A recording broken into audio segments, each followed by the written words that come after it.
আসসালামু আলাইকুম রহমতুল্লাহ। আশা করি সকলেই ভালো আছেন। আজকে আপনাদের সাথে রাস্তায় চলার কিছু আদব এবং নিয়ম সম্পর্কে দু একটি কথা শেয়ার করব। সেটা হলো, রাস্তায় চলার সময় ডান দিক দিয়ে চলা সুন্নত এবং চলার সময় লা ইলাহা ইল্লাল্লাহ, যেহেতু রাস্তা সমতল ভূমি, যেন রাস্তায় চলার সময় লা ইলাহা ইল্লাল্লাহ বলতে বলতে যাওয়া, এটাও সুন্নত।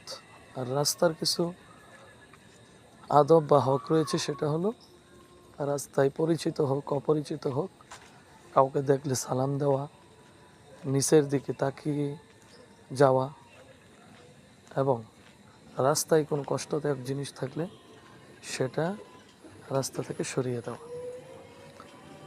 কেননা রাস্তা থেকে কষ্টদায়ক জিনিস সরানোর ব্যাপারে নবীজি সাল্লাল্লাহু আলাইহি সাল্লাম বলছেন, এটা হলো